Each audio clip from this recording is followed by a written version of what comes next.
Como um órfão construiu o Rolex, a história épica da pobreza à riqueza.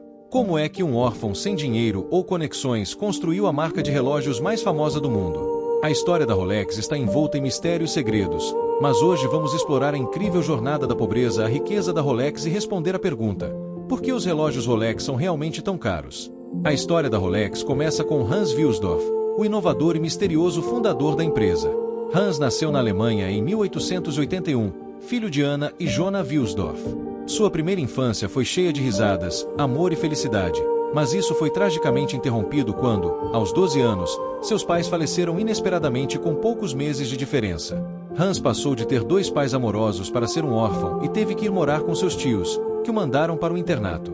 Inicialmente, Hans ficou muito deprimido com tudo isso, mas eventualmente decidiu se dedicar aos estudos como uma forma de escapar da dor. Ele parecia gostar particularmente de aprender diferentes línguas, o que mais tarde abriria o caminho para ele se mudar para o exterior.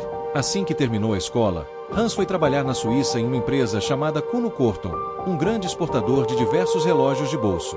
Como falava alemão, inglês e francês, trabalhou como escriturário e correspondente da empresa. No entanto, a empresa também fabricava alguns de seus próprios relógios, e esse papel deu a Hans uma ótima oportunidade para entender a construção dos relógios e estudar a indústria relojoeira de perto. Durante seu tempo na Kuno Korton, Hans desenvolveu um profundo apreço pelo artesanato e ficou obcecado com a ideia de criar relógios perfeitos. Em 1903, ele se mudou para Londres para trabalhar em outra empresa, onde teve um papel maior, envolvido na obtenção de novas vendas e clientes. Isso lhe deu uma boa compreensão do que fazia uma marca de relógios se destacar das outras e da importância do marketing para o sucesso de uma marca. Hans já estava sonhando alto e querendo implementar as habilidades que aprendeu para si mesmo. Em 1905, aos 24 anos, ele decidiu iniciar sua própria empresa relojoeira.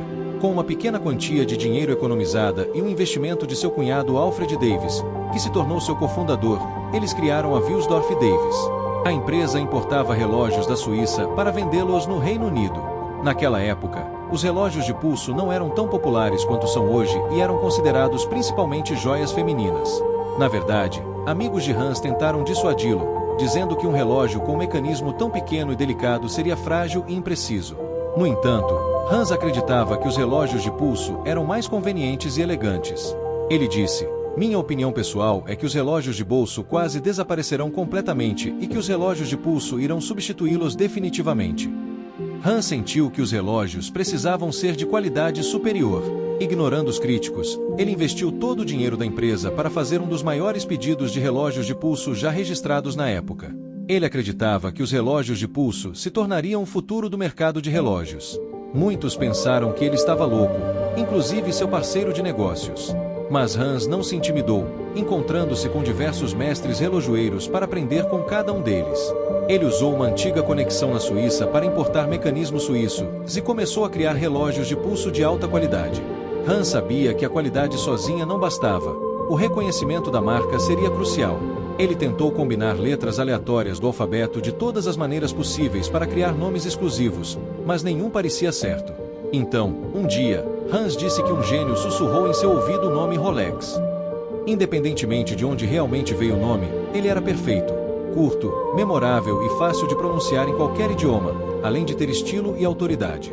Hans começou a imprimir Rolex nos mostradores de todos os seus relógios, ajudando a construir o reconhecimento da marca. Alguns anos depois, mudaram o nome da empresa para Rolex Watch Co. Limitada.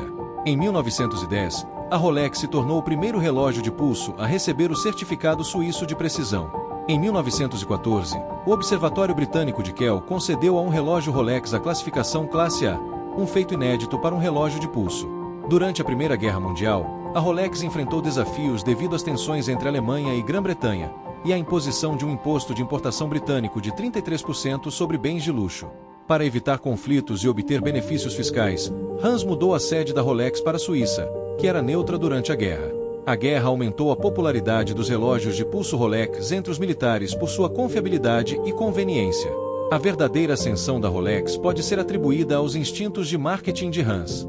Na década de 1920, ele colocou seus relógios em exploradores, atletas, aviadores e outras figuras de destaque, criando uma associação entre sucesso e a marca Rolex.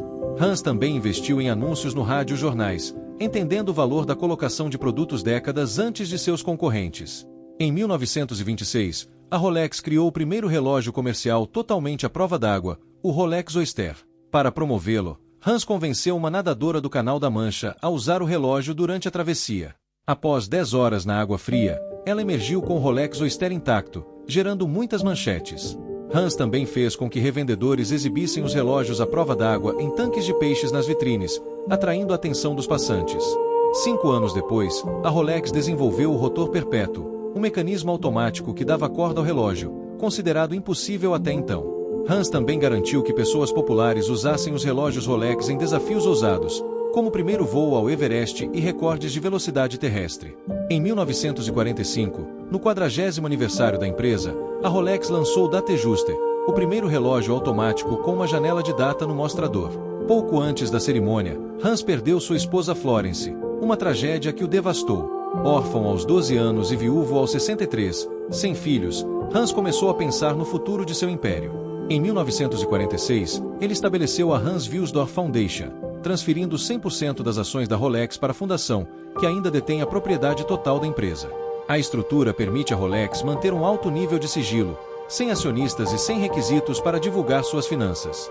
Hans faleceu em 1960, mas a Rolex continuou a crescer. Na década de 1970, a empresa enfrentou a revolução do quartzo, que introduziu relógios operados por bateria mais precisos e baratos. Muitos fabricantes de relógios mecânicos faliram, mas a Rolex sobreviveu e prosperou, continuando a cobrar preços altos por seus relógios devido à combinação de marketing inteligente e inovações. A história da Rolex é um testemunho de visão, resiliência e dedicação à excelência, mostrando como um órfão transformou uma empresa em uma das marcas mais icônicas do mundo. Por que os Rolexes são realmente tão caros? Em 2017, um Rolex Daytona que pertencia ao falecido astro de Hollywood Paul Newman quebrou recordes quando foi vendido em leilão por um surpreendente preço de 17,7 milhões de dólares. Embora você não precise gastar tanto para conseguir um Rolex, mesmo o modelo básico custa muitos milhares de dólares. Então, por que as pessoas estão dispostas a gastar tanto para comprar um Rolex quando relógios semelhantes são muito mais baratos e todos temos a hora em nossos smartphones de qualquer maneira? Quando você pesquisa no Google, a resposta parece bastante simples: Rolexes são muito bem feitos. Isso, em última análise, é o motivo pelo qual eles são tão caros, porque você está comprando algo que vai durar a vida inteira. Provavelmente, é um sentimento agradável saber que um Rolex durará muito, mas essa não é a história completa. Você não precisa gastar dezenas de milhares de dólares apenas para conseguir um relógio duradouro. Primeiro, vamos ao óbvio: um Rolex não é apenas um relógio, é um símbolo de status. Na verdade, parece ser um símbolo bastante universal de riqueza, desde rappers nas ruas de Nova York até membros da família real britânica. Inúmeras figuras icônicas usaram Rolexes, incluindo John F. Kennedy, Winston Churchill, Steve McQueen, Elvis Presley, Martin Luther King e muitos outros. Esse nível de status é claramente graças à estratégia de marketing de alta visibilidade da Rolex, que associa a marca ao sucesso. Por exemplo, a Rolex é o cronometrista oficial de Wimbledon e da Fórmula 1, e patrocina muitos eventos de prestígio que pessoas ricas assistem ou participam, como atividades equestres e campeonatos de golfe. Você também verá Rolexes em filmes, como James Bond usando um Rolex. A empresa paga muitas estrelas para endossar o produto, com Roger Federer supostamente ganhando 8 milhões de dólares por ano da Rolex. Claro, um Rolex não é apenas exagero e marketing. A Rolex usa materiais premium que são rigorosamente testados para um alto padrão, o que, naturalmente, vem com preço mais elevado. Há trabalho manual envolvido para criar relógios mecânicos de alta qualidade, e os salários na empresa estão entre os mais altos do mundo. A Rolex também investe pesadamente em seus próprios laboratórios de ciência para pesquisar e criar novos relógios. No entanto, uma postagem interessante de alguém que falou com um relojoeiro estimado sugere que um Rolex vendido por cerca de 7 mil dólares pode custar apenas cerca de 700 dólares para fabricar. Outras estimativas colocam as margens de lucro em até 20 vezes o custo de produção do relógio, com o restante dos lucros sendo gastos em publicidade e patrocínios para manter a marca exclusiva e desejável. Ademais, a Rolex mantém sua imagem de prestígio e exclusividade vendendo seus relógios apenas através de revendedores autorizados. Não há ofertas especiais ou vendas, e a Rolex até recompraria estoque antigo de lojas para garantir que nenhum estoque excedente seja vendido com desconto, pois ser percebido como um produto com desconto seria ruim para a imagem da marca. Para atender a demanda sem diluir sua exclusividade, a Rolex também introduziu uma marca separada chamada Tudor, que oferece relógios semelhantes a um preço mais acessível. Além disso, A Rolex acredita-se criar escassez artificialmente para manter a demanda alta, permitindo-lhes manter os preços elevados. Com uma produção anual de cerca de 800 mil a 1 milhão de relógios, a demanda excede a oferta, resultando em longos tempos de espera. O que talvez seja mais interessante é que a Rolex pode ser descrita como um produto Veblen, que contradiz a oferta e demanda normais. À medida que o preço aumenta, a demanda também aumenta porque os produtos Veblen são comprados para sinalizar status. Se a Rolex reduzisse seus preços, a demanda provavelmente cairia, pois a marca perderia sua percepção premium. Mesmo que uma grande parte do preço da Rolex não venha apenas da qualidade do relógio, isso não significa que não vale a pena. Graças à rica herança e reputação da Rolex, os relógios geralmente mantêm seu valor ou até aumentam de valor se bem mantidos, permitindo que sejam vistos como um investimento. Inicialmente considerados mais uma ferramenta de utilidade do que um item de colecionador, a estratégia de marketing da Rolex transformou a marca em um símbolo de luxo e uma das marcas mais valiosas do mundo. Dadas as enormes adversidades enfrentadas desde cedo, é realmente incrível o que Hans Wilsdorf conseguiu construir. A história da Rolex, sem dúvida, oferece lições de negócios úteis para todos nós.